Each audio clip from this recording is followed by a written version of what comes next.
Assalamualaikum, selamat pagi, salam sejahtera untuk kita semua. Saudara, bagaimana perkuliahan hari ini? Alhamdulillah, saya senang mendengar saudara mengatakan sehat semuanya, karena itu merupakan modal dasar untuk mengikuti perkuliahan pertemuan ke-7 ini. Ya, suasana politik semakin hangat kalau berbicara di luar. Dan hari ini kita akan membahas tentang partai politik dihubungkan dengan peran dan kekuasaannya. Ayo kita lihat di layar partai politik, peran dan kekuasaan. Selanjutnya kita buka halaman review pertemuan ke-6, kelompok dan kepentingan. Jadi Gabriel Almond itu mengkategorikan 4 kelompok kepentingan: anomik, non-asosiasi, kelompok kepentingan asosional, kelompok kepentingan institusional. Ini hanya untuk menghangatkan bagaimana saudara itu mengingat bagaimana pertemuan ke-7 yang selanjutnya pada kesempatan ini kita hubungkan dengan partai politik, kekuasaan, dan bagaimana dalam bernegara. Apakah ya ada hubungannya dengan kelompok kepentingan ini? Selanjutnya, asal-usul partai politik. Jadi sebelum ngomong asal-usul partai politik, pasti saudara ketika mengikuti perkuliahan pengantar ilmu politik yang mantap atau mancap pertama kali adalah mungkin kita belajar partai politik saja ya. Padahal mulai pertemuan 1 sampai pertemuan ke-6 baru ke-7 ini kita berbicara partai politik. Dan ya hanya pertemuan kali ini kita akan membahas mendalam tentang partai politik.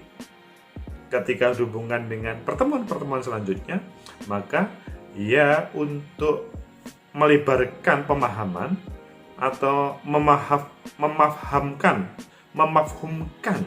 memperdalam pemahaman tentang ya partai politik dan perannya.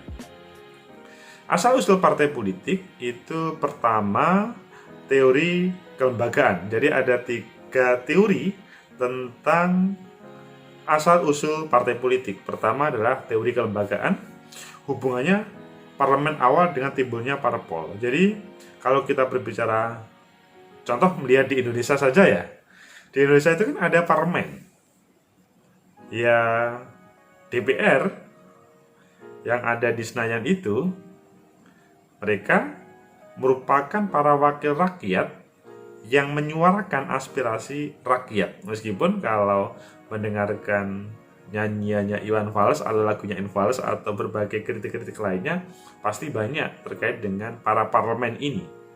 Tetapi di dalam asal-usul parpol salah satunya adalah muncul dari parlemen tersebut, yaitu ya ini penting di Indonesia untuk menjadi wakil rakyat karena Indonesia menjadikan negaranya demokrasi, dari rakyat, oleh rakyat, dan untuk rakyat. Dan di dalam parlemen itu kemungkinan bisa bersinergi terus dalam satu partai politik atau gabungan partai politik atau berpecah. Disitulah selanjutnya teori kelembagaan memunculkan asal-usul partai politik itu karena keberadaan parlemen itu sendiri, baik kelembagaan mulai awal atau di tengah-tengah. Maksudnya ya partai politik bisa muncul oleh para aktivis parlemen yang pada perjalanannya memutuskan untuk berpisah dengan partai politik pengusung awal. Ya mungkin berbeda ideologi, berbeda mungkin lebih sederhana kepentingan, ataupun berbeda-berbeda lainnya.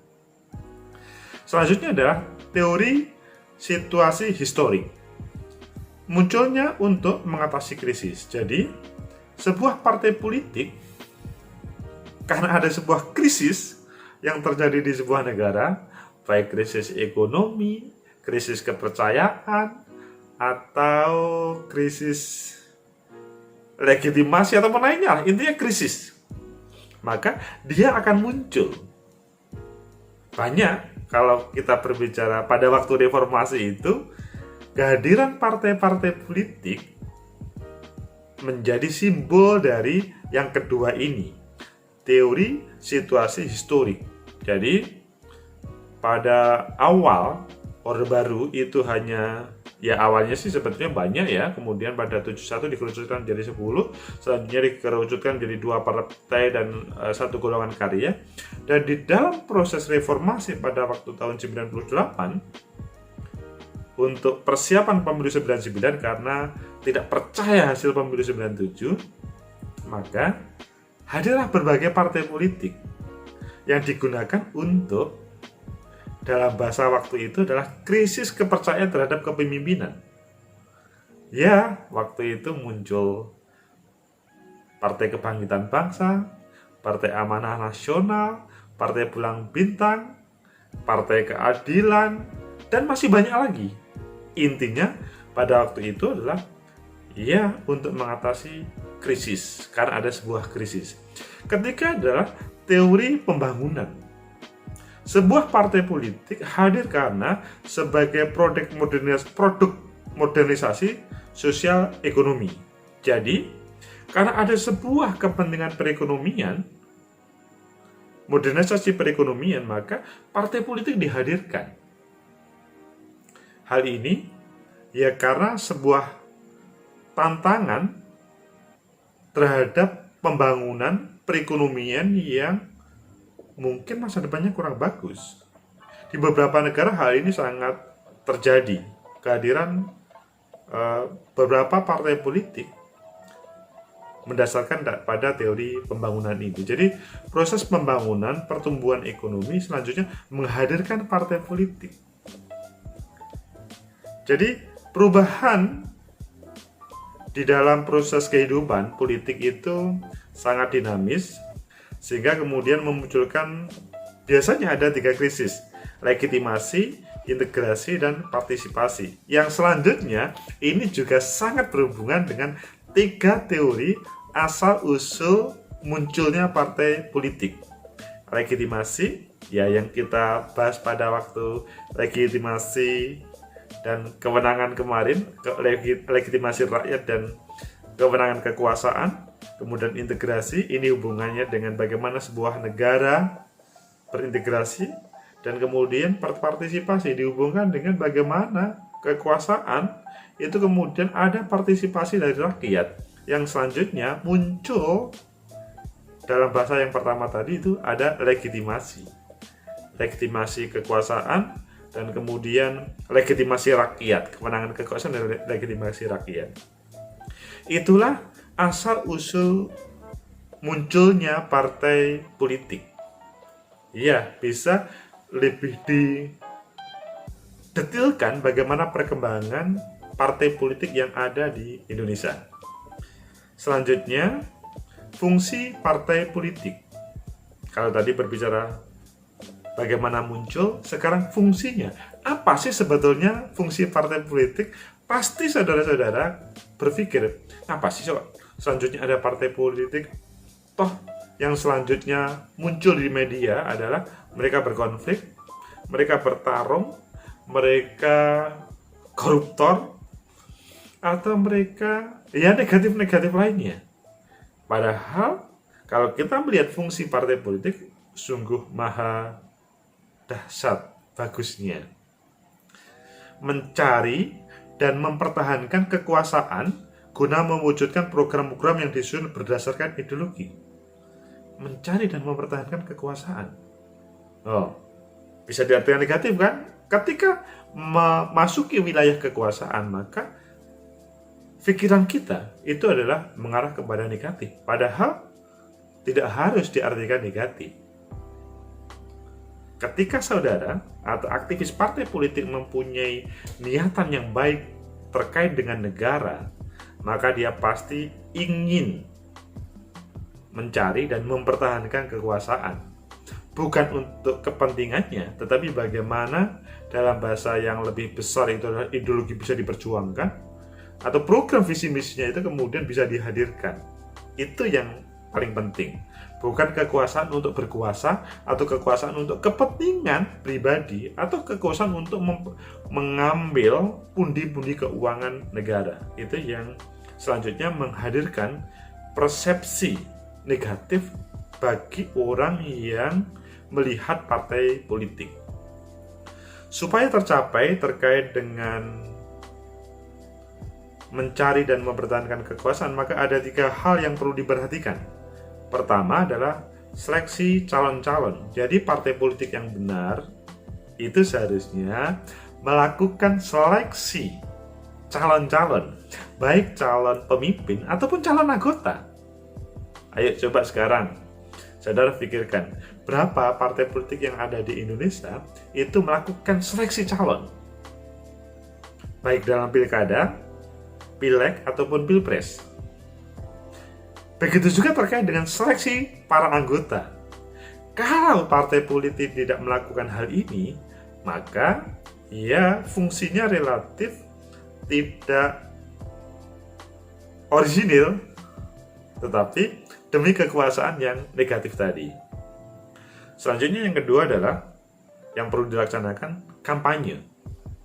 Partai politik melaksanakan kampanye sebagai fungsi yang memperkenalkan, selanjutnya mengajak orang-orang untuk terlibat bergabung ke partai politiknya. Karena ketika mempunyai ide tentang ideologi, ide tentang program dan visi misi, maka hal itu kalau memang menarik pasti rakyat akan mengikutinya. Dalam bahasa lain, banyak pendukungnya. Meskipun tidak harus menggunakan hal-hal yang berkaitan dengan materi. Karena pada dasarnya manusia itu ketika melihat sebuah kebaikan, sebagaimana pembahasan pada waktu pertama dan kedua pertemuan kemarin, maka mereka pasti tertarik untuk mendukungnya. Yang ketiga yang perlu dilaksanakan adalah melaksanakan fungsi pemerintah di eksekutif dan legislatif. Hal ini yang paling mendominasi dan seakan-akan dalam proses berpolitik itu menjadi tujuan utama dan tujuan akhir. Ketika sudah sampai legislatif atau eksekutif, mereka melupakan terkait dengan apa sih sebetulnya fungsi mereka duduk sebagai legislatif atau eksekutif. Dalam bahasa yang lebih detail lagi, kita kembalikan pada tema kita saat ini, fungsi partai politik itu apa? Itu yang selanjutnya banyak orang ketika sudah menjadi penguasa, pemimpin di legislatif ataupun di eksekutif, itu melupakan terkait dengan fungsi partai politik awal. Seakan-akan terpisahkan dirinya dengan partai politik yang menjadikan dia sebagai legislatif ataupun eksekutif. Nah, ini sebuah catatan. Selanjutnya, lanjutan fungsi partai politik. Pertama adalah sebagai sosialisasi politik, proses pembentukan sikap dan orientasi politik. Sikap, orientasi politik. Tidak cukup seseorang memasuki partai politik hanya ingin kekuasaan yang tanpa mempunyai sikap dan orientasi politik. Kalau dia selalu berubah-ubah dalam berproses politik demi sebuah kekuasaan, demi kepentingan materinya, maka hal ini tidak akan bisa bertahan lama. Pasti akan banyak melawan. Karena apa? Ya, kanan kirinya pasti akan menjadi musuhnya. Meskipun selanjutnya dia mendirikan partai politik sendiri, tidak bisa bertahan karena rakyat, sang pemilik sah negeri ini, tidak mendukungnya. Kedua adalah rekrutmen politik. Sebagaimana yang kita sampaikan tadi, ada proses rekrutmen politik yang partai politik mempunyai fungsi yang dahsyat. Jadi, kalau berbicara kepemimpinan di Indonesia, mengisi ruangan-ruangan birokrasi yang ada di Indonesia, ya, rekrutmen partai politik ini sangat penting. Tidak atau jangan sampai para pemimpin yang ada di negeri ini produk karbitan dari partai politik atau produk yang instan. Instan dan karbitan biasanya tidak memahami ideologi, program, visi misi dari partai politik. Akhirnya ketika dia terpilih, maka dia akan melupakan apa itu ideologi partai politik atau apa yang seharusnya diperjuangkan. Maka rekrutmen partai politik sebetulnya hal yang sangat mendasar dibutuhkan bagi partai politik supaya dia ketika menempatkan para pemimpin, kader-kadernya pada legislatif, eksekutif, dan lainnya, itu kemudian on the track. Yang ketiga, partisipasi politik. Iya, partisipasi politik dalam fungsi ini maka sangat berperan karena tanpa sebuah partisipasi politik, sebuah partai politik atau sebuah pemilu, dikembalikan lagi ke demokrasi, itu tidak mempunyai arti. Partisipasi politik itu hadir harus dari kesadaran, bukan dari paksaan. Apalagi dengan politik uang atau money politik, itu yang membahayakan terhadap negeri ini. Partisipasi politik kalau dasarnya adalah karena sebuah kesadaran, maka keberadaan, kepentingan, dan kekuasaan yang ada di negeri ini ya berdasarkan sebuah idealisme, bukan berdasarkan karena demi materi tadi. Pemadu kepentingan. Jadi setiap manusia pasti mempunyai kepentingan, dikerucutkan menjadi sebuah partai politik yang di situ ada berbagai kepentingan.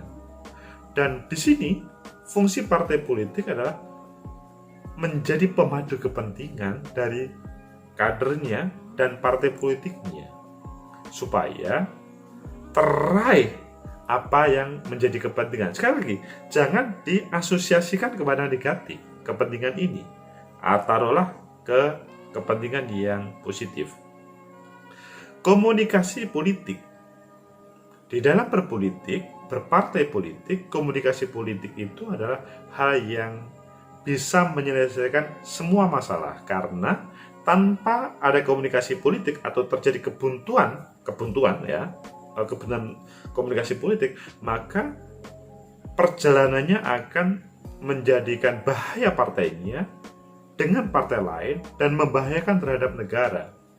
Semua menggunakan komunikasi, maka terselesaikanlah negeri ini. Meskipun di dalam sebuah negeri terjadi perbedaan ideologi. Satu berbasis agama, satu berbasis nasionalis, satu berbasis etnis, satu berbasis yang lain-lainnya. Kalau ada komunikasi politik, maka bisa menyelesaikan. Bahkan ketika menghadirkan sebuah pemimpin yang buntu, komunikasi politik adalah solusi terbaik. Di dalam setiap event pemilu maksudnya, di Indonesia tidak ada yang mayoritas lebih dari misalkan lebih 50%. Pasti ada keinginan untuk menggabungkan, karena memang berbicara heterogenitas di Indonesia sangat beragam. Tidak ada yang mayoritas kecuali karena pada waktu periode dahulu itu pemilu dipaksakan, akhirnya menjadi mayoritas, tetapi substansinya tidak terkena. Akhirnya pada reformasi 98 itu menjadi sebuah pertanyaan dan menjadi musuh bersama. Nah, itu jangan sampai terulang lagi. Pengendalian konflik. Partai politik bisa mengendalikan konflik, baik konflik pribadi, konflik kepentingan, kelompok, dan konflik bagaimana mengelola negara ini. Konflik tidak harus diartikan negatif. Konflik ketika diartikan positif, maka akan menjadi pemicu bagi aktivis partai politik ataupun rakyat bagaimana membangun negeri ini. Mendasarkan pada berbagai perbedaan yang ada, maka muncul konflik. Adu gagasan, adu argumen untuk menghadirkan terbaik, maka seakan-akan, ya bukan seakan-akan ya, memang akhirnya terjadi konflik yang besar. Tapi konflik itu bukan karena apa, tetapi untuk kebaikan negeri. Contoh, apakah negeri ini itu perlu memindahkan ibu kota atau tidak? Apakah pada pemerintahan saat ini perlukah menghadirkan kementerian yang misalkan gemuk atau kurus? Itu hubungannya dengan misalkan keuangan negara. Maka kemudian terjadilah konflik antara kelompok-kelompok yang ada. Bahkan menghadirkan pemimpin pun selalu dengan berkonflik. Tetapi sekali lagi, pemilu adalah konflik yang bisa menyelesaikan semuanya, konflik yang terformalkan, konflik yang didesain oleh negara ataupun para pengelola negara untuk membangun negeri ini. Yang selanjutnya adalah kontrol politik. Jadi partai politik berfungsi sebagai kontrol politik ketika ada sebuah kekuasaan yang berkuasa tentunya memerintah sebuah negeri. Tanpa ada kontrol politik, the power tend to corrupt. Itu yang akan membahayakan terhadap negeri ketika tidak ada balancing, tidak ada kontrol politik.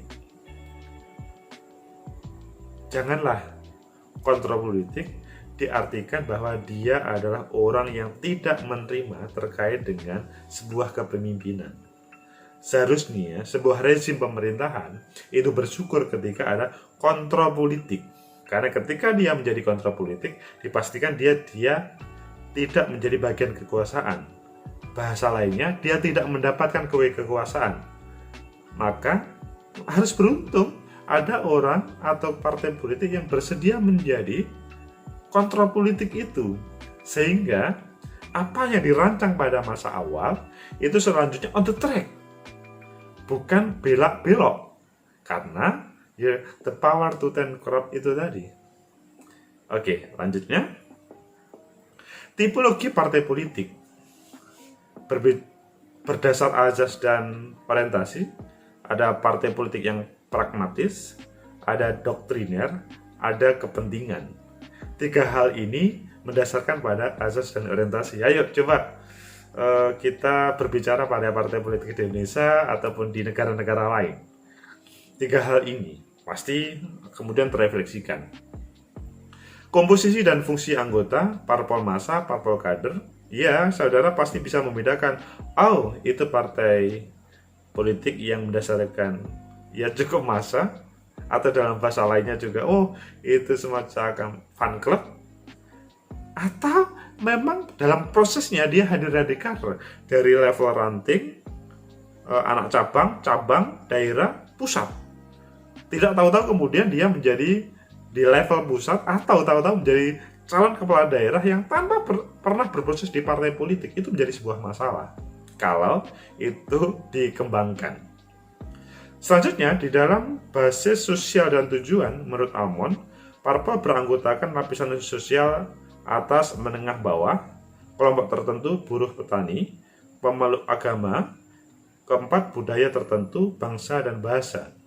Jadi basis sosial dan tujuan ini di setiap negara pasti terjadi, meskipun tidak seperti di Indonesia itu tidak fokus begitu berbicara misalkan pemeluk agama. Toh semua partai politik yang ada di Indonesia meskipun dia berbasis agama tetapi sifatnya terbuka. Taruhlah PKB, PAN itu sangat terbuka, bahkan menjadi anggota legislatif di beberapa tempat adalah berbeda, meskipun dia basisnya muslim tapi non muslim ketika misalkan di NTT ataupun di Papua dan lain sebagainya.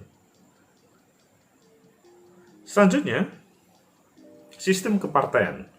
Perilaku dan interaksi antara sejumlah parpol dalam suatu sistem politik itu merupakan sistem kepartaian. Jadi kita menilai bagaimana perilaku dan interaksi antara sejumlah parpol. Ya dinamis kan? Bahkan sampai ekstrim bagaimana mereka berperilaku, berinteraksi, tidak hanya dengan luar, internal. Dan seharusnya hal itu tidak langsung kemudian memunculkan pecat-memecat atau mengeluarkan para anggota, bukan. Tidak harus kemudian lari dari partai kemudian mendirikan partai baru. Saya pikir itu adalah sebuah ujian dalam berpolitik, dia tidak lulus kalau menurut saya. Mengapa? Karena seharusnya di situ dia kemudian bisa mempertahankan ide-ide gagasannya di dalam partai tersebut. Mungkin yang bersangkutan akan mengatakan, oh itu sebuah solusi. Ya mungkin juga solusi juga. Tapi harus, kalau memang itu sebuah solusi, harus menghadirkan partai politik yang lebih besar daripada partai politik yang ditinggalkan. Maurice de Verger menggolongkan partai politik itu adalah partai tunggal, dui partai, banyak partai. Jadi partai tunggal, dui partai, atau multi partai. Sistem tunggal Sistem tunggal di dalam berpolitik atau dalam sistem kepartian itu kalau Prof. Ramlan mengatakan contradictio in terminis. Maksudnya sebab ini mestinya lebih dari satu partai. Seharusnya itu kan tidak ada yang namanya partai tunggal atau dia satu-satunya partai. Namanya partai kok tunggal, kan seakan-akan tidak masuk akal. Tetapi pada kenyataannya selanjutnya ada.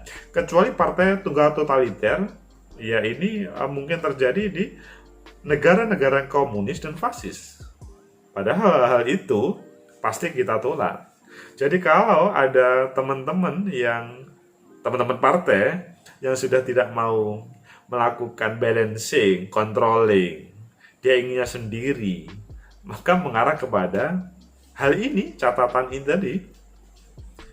Meskipun sebetulnya mereka tidak sampai berpikir ke sini, tetapi mereka perlu diingatkan bahwa komunis dan fasis itu sering mempraktekkan hal itu. Selanjutnya ada beberapa negara yang tidak berpartai, misalkan dia memakai autokrasi tradisional, misalkan di Brunei Darussalam, di Arab Saudi. Ini contoh di dalam buku Pengantar dan Pemberitaan Prof. Ramlan. Tetapi kalau kita melihat perkembangan misalkan di Arab Saudi, kelihatannya sudah mulai berbeda ya. Di sana adalah perwakilan-perwakilan juga. Ini adalah pada catatan dahulu. Jumlah partai politik. Bentuk partai politik itu tunggal, totaliter, otoriter, dan dominan. Merupakan partai doktriner diterapkan di negara komunis dan fasis ketika partai tunggal. Ngeri ya. Padahal kadang-kadang kalau kita mendengar kalimat komunis, itu sepertinya sangat bagus. Tapi nggak taunya ketika dihubungkan dengan dia parpol tunggal, ya dalam bahasa kita anti demokrasi, doktriner, ya tidak bisa menerima rasio kita. Jadi sebetulnya berbicara komunisme itu, ini agak berbeda ya temanya. Karena berbicara di Indonesia memang PKI khususnya Partai Komunis Indonesia itu adalah dilarang. Karena memang pada sejarah dia membuat catatan sejarah yang sangat negatif terhadap negara ini.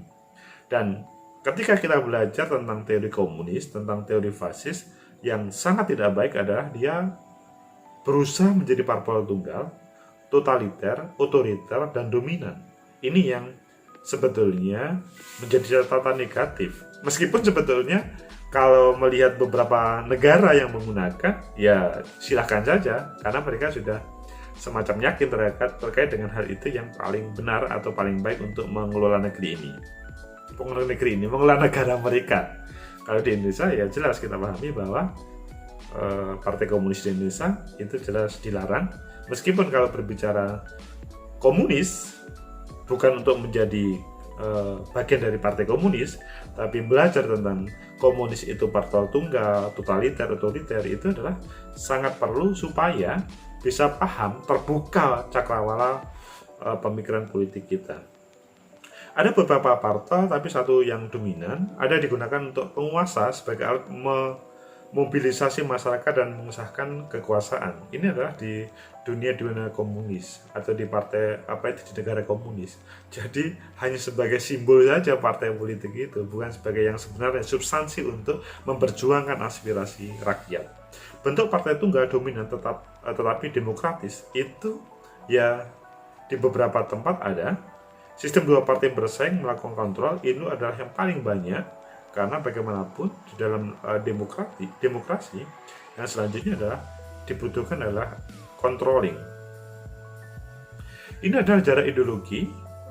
Berbicara sistem partai, kita lihat dalam catatan ini adalah pluralisme sederhana, pluralisme moderat, pluralisme ekstrim, kemudian kutubnya bipolar, multipolar, polaritasnya tidak ada, kecil besar, kemudian arahnya ini sentripetal, kemudian contoh-contoh pluralisme sederhana itu di Amerika misalkan ada dua partai politik yang situ adalah Republik sama Demokrat.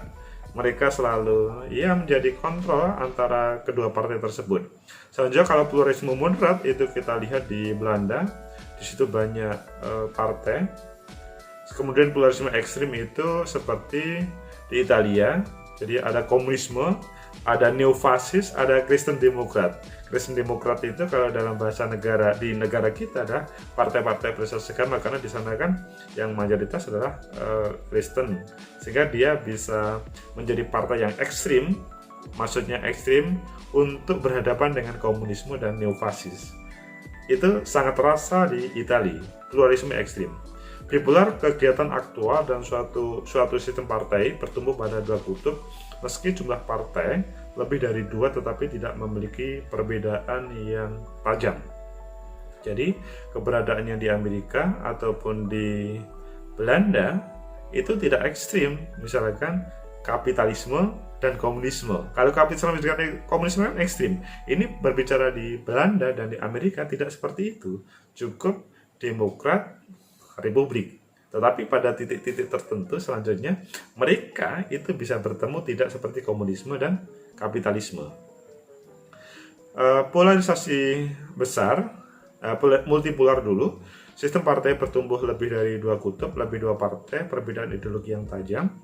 Ini sekali lagi pada seperti yang terjadi di Italia. Kemudian yang terakhir, polarisasi besar, jarak ideologi antara kutub-kutub jauh besar, misalkan komunisme dan kapitalisme. Ini tidak ada konsensus dasar negara yang sudah dituju, dan ini adalah membahayakan karena sangat mungkin dasar negara akan berubah-ubah. Ya, kita berbicara komunisme dan kapitalisme itu kan tidak bisa bertemu. Mereka mempunyai, ketika hal itu tidak dijadikan dasar sebuah negara, maka negara itu akan sangat mungkin akan selalu berubah, dan ya kita tidak tahu bagaimana masa depan negeri tersebut.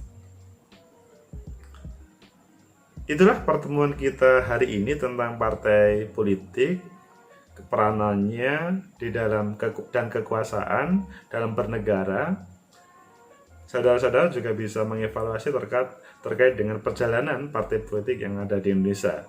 Jadi ekstrimnya adalah, saudara silahkan belajar tentang pertemuan ke-7 ini. Selanjutnya hadirkan partai politik yang kita pahami, itu selanjutnya sebagaimana yang ada, atau saudara bisa menghubungkan dengan perjalanan partai politik yang ada di Indonesia, mulai dari Orde Lama, Orde Baru, Reformasi. Reformasi pun awal ketika misalkan tahun 99 sampai 49, kemudian 2004 cukup 24 partai politik, selanjutnya berkembang, sekarang kemudian mundur lagi.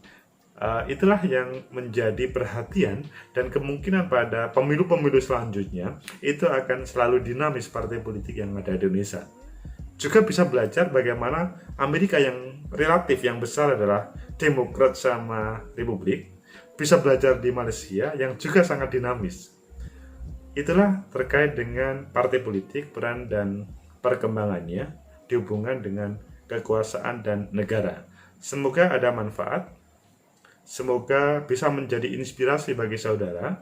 Nanti kalau menjadi aktivis partai politik, kalau tidak, bisa menjadi kader-kader untuk menempati pada posisi legislatif dan eksekutif. Kalau selanjutnya saudara bahkan tidak, saudara akan tahu bagaimana sebuah negara itu mau dibawa kemana terkait dengan ideologi sebuah negara yang selanjutnya diterjemahkan dari ideologi, program, visi misi dari sebuah partai politik.